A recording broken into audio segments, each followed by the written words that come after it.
Welcome back, everyone, to Uncommon the Build. What a week it's been. I hope you had an amazing one. Mine was busy. I'm also an educator, and so I spent the week wrapping up the school year with my people, my teams. I'm not the principal at this school, but I am in a leadership role and have had to spend some time getting things done. And I always say the last week of school is the busiest. But anyway, here I am. I'm rested, I'm rejuvenated, and I'm ready to talk about jewelry, most specifically the uncommon jewelry bracelets. I have found that when I start to think about something new in my world, it becomes something that I live, breathe, sleep, eat. No, I don't eat the bracelets. However, I'm thinking about it constantly. When I woke up that morning in March of this year and decided that this was something I wanted to pursue, it became something that wouldn't go away. Now I know it's a big shift for me. As if you listened to last week's episode, you heard me say that I have never been in a design world like this before.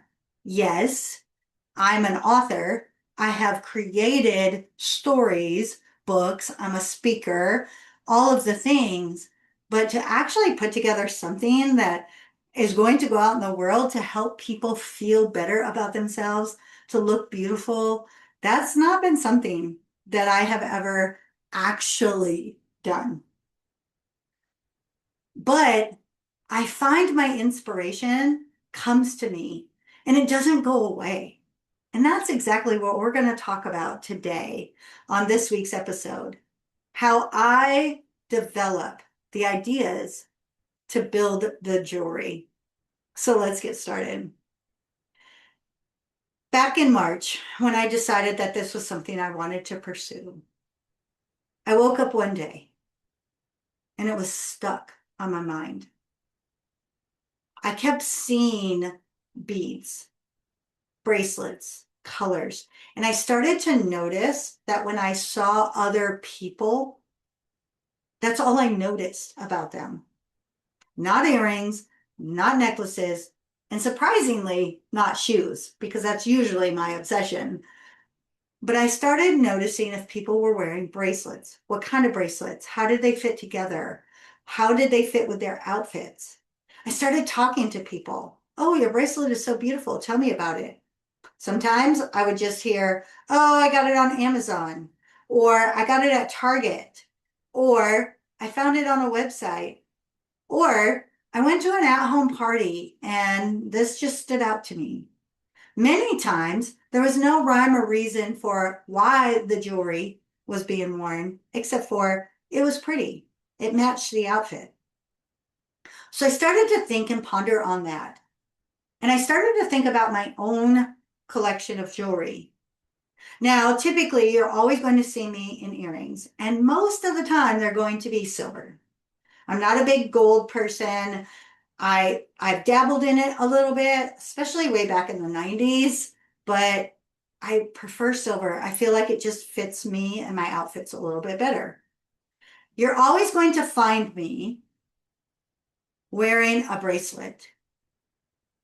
And for many years, I would do a necklace, but lately I've gotten away from the necklaces. I think I'm going to bring them back. I have an idea for a new necklace, so stay tuned because that might come into the collection sometime soon. But I always have earrings and I always have a bracelet. Now, on the weekends, and I'm recording on Saturday, I don't wear a lot of makeup. You're always going to see that I'm in mascara. And I'm thinking about adding a lip color. It's not something I do often, but I'm just kind of feeling that vibe. So stay tuned for more on that as well. But this morning really changed my life because as I started to do that research and started to think about things, I also started to notice aesthetics. As you heard me say last week, I am all about home design. And if you walk in my home, and as you can see right here, I have my house very well put together. Things match. I'm all about the design strategies of three colors or grounding in one main color. But I started to notice more than just home design. I started to notice nature.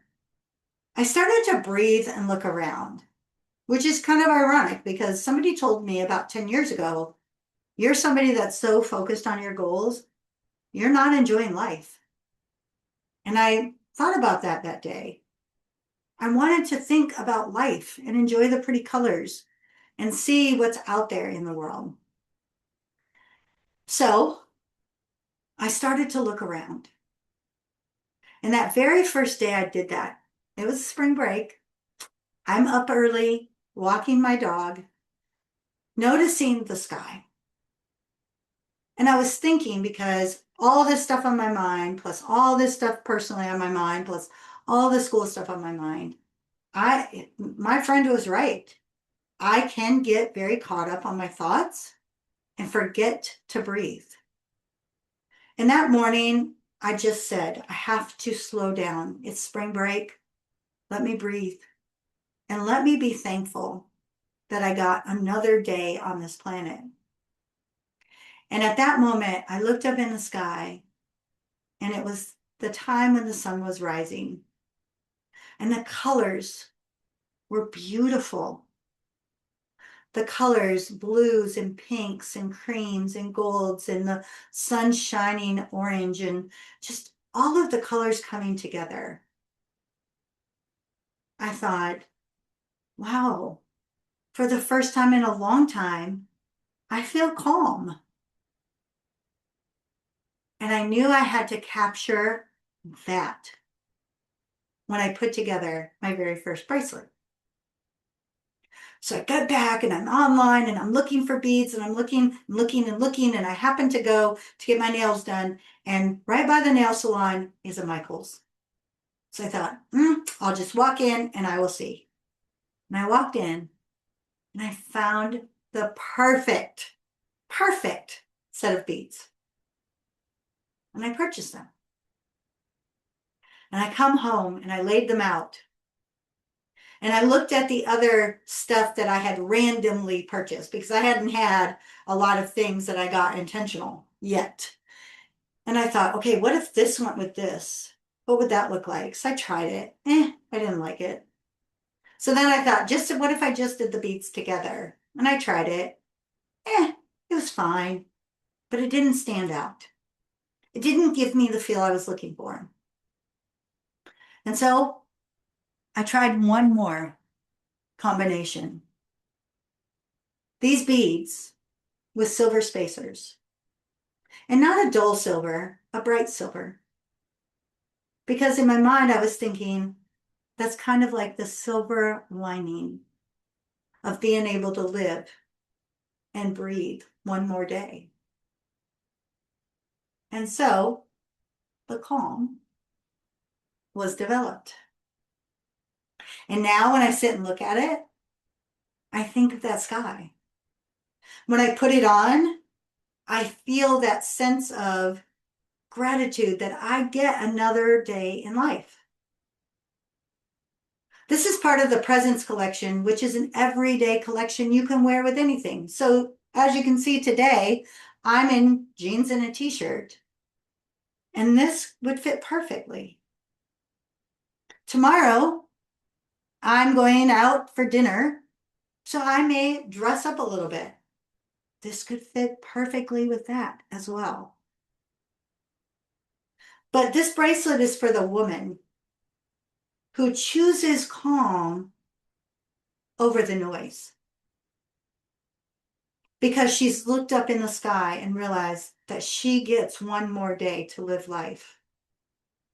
She gets one more day to go after her goals and dreams.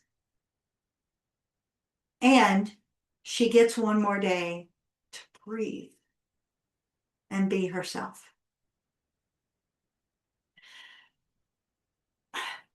I said a million times to some people last week at a networking event, I don't draw out my designs. I tried that once.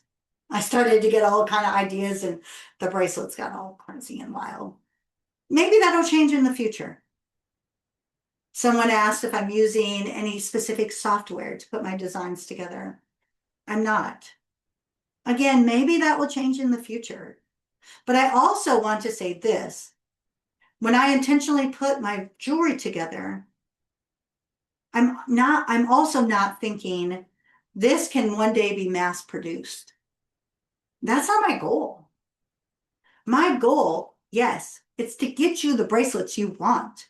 If I need to hand make 100, I'm going to hand make 100. But I don't want my jewelry business to become something that just goes into Target or Walmart or on Amazon where you can get thousands of them, because I want them to be unique.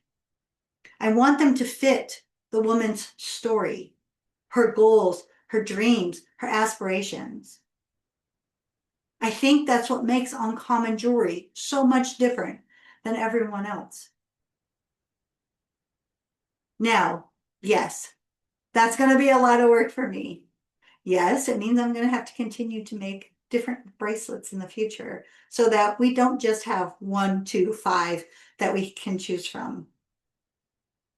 I want to build a legacy for my family to where this can one day be left to my daughter. But it's not about mass producing. It's not about just because you live by the local Walmart, you can go get these. I want these to be special and intentional. Now, I do have a new bracelet coming out, and my goal is to release a new bracelet every 2 weeks. Last week, I had a virtual trunk show, and I released my newest bracelet, the May. That one so far has been a hit. It is a birthstone collection for each month that we release the middle of every month. So June is coming, y'all, so get ready. But I'm a May birthday. I believe in my birthday. It's special to me. I've had a lot of significant things happen on my birthday. And so I wanted this to release around the time of my birthday because the emeralds, the gold, they're just so beautiful. And they feel so very put together, not just because they're high quality, but because the colors just blend in harmony. And if you know me, I'm all about harmony in life. On Thursday, May 28th, when I actually turn 55, I am releasing my next new bracelet. Now, I want to share a little bit about me.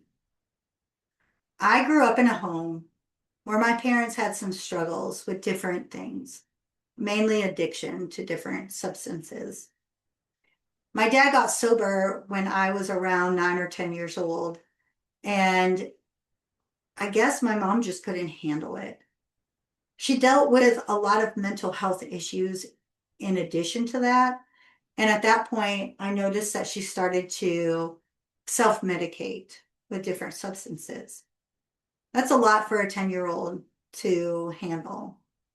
I had younger siblings, and so when she was out of pocket, because she couldn't take care of them, I was responsible to ensure that they got to school on time, that they got home from school, that they got dinner some nights. Once my dad got sober, he started working a lot because he wanted to make up for all of the things that he had not done for us in the past. And eventually my parents got divorced. The timeline, the road leading to the divorce was rough. Prior to all of that, I felt like I was my mom's special person. But suddenly something happened and everything turned.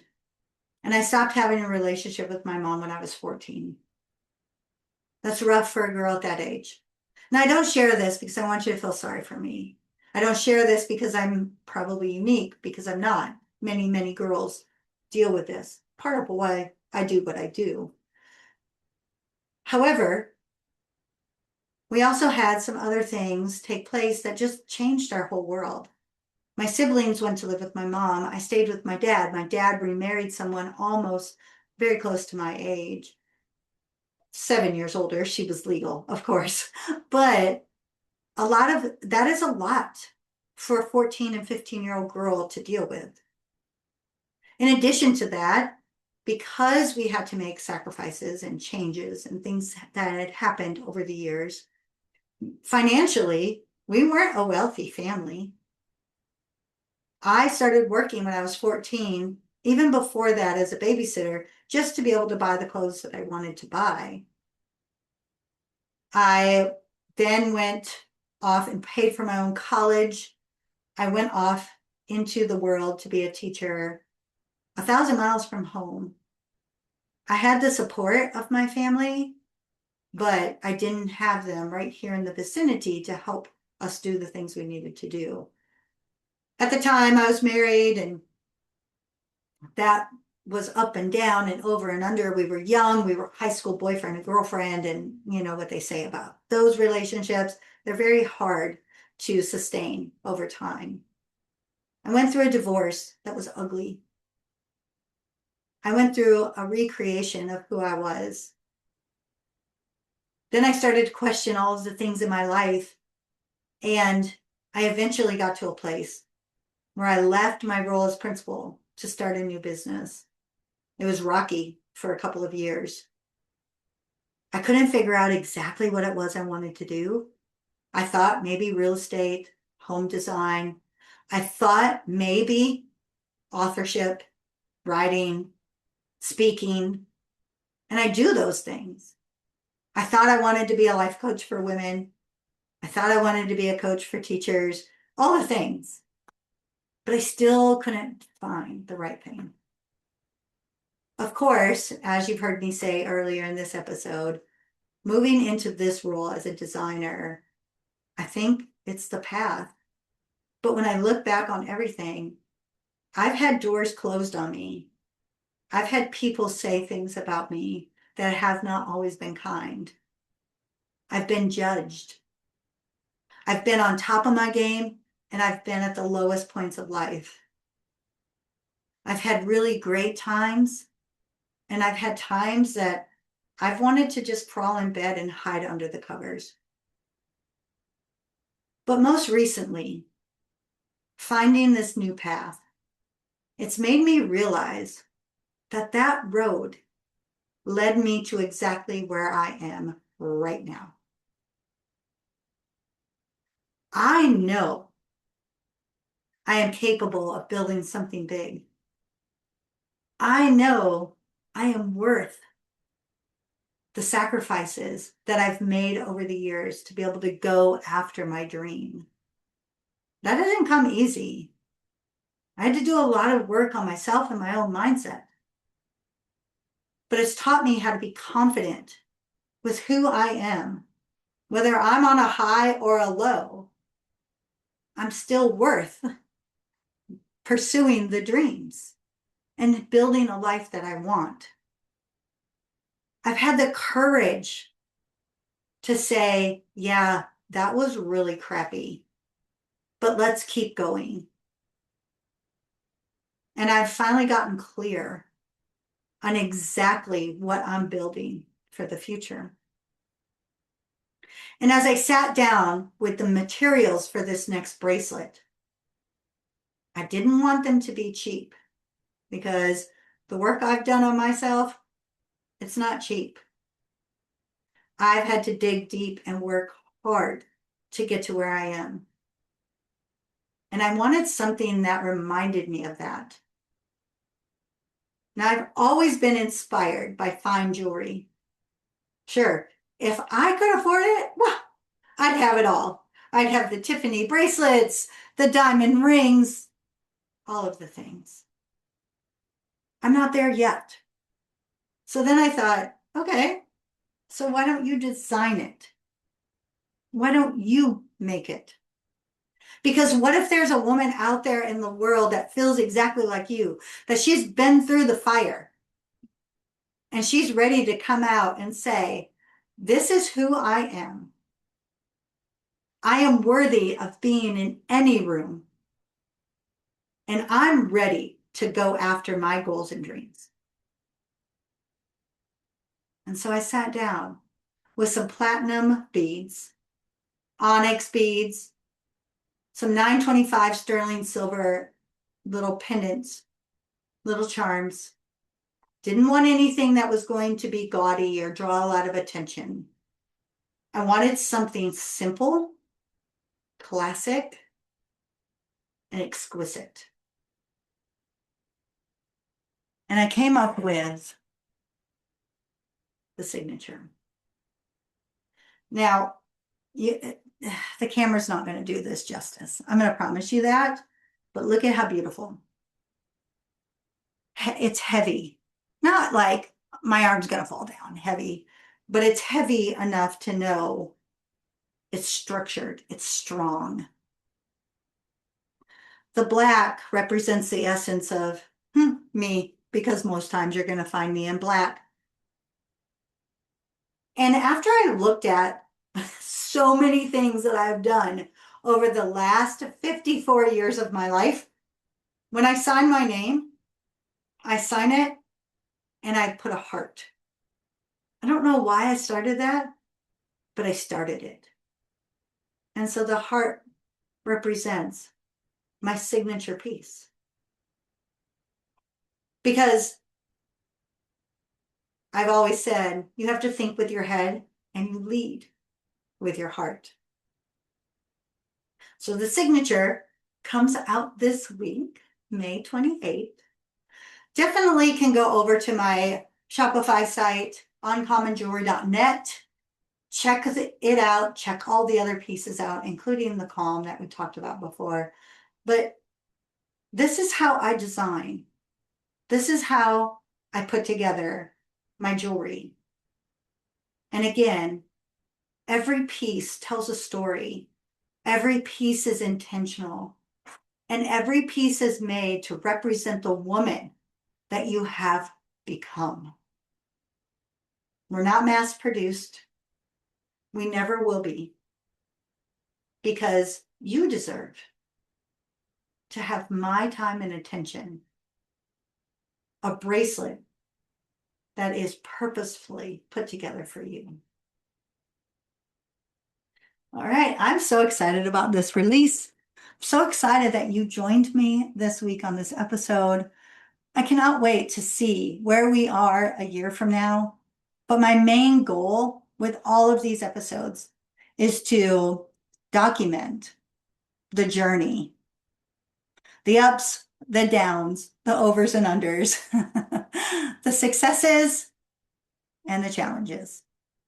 Because if you ever have felt like you want to put together something that represents the essence of who you are, that stands for what you believe, and can help make the world a better place by influencing others, this is the path I want you to follow, because you can see exactly how I do it as well.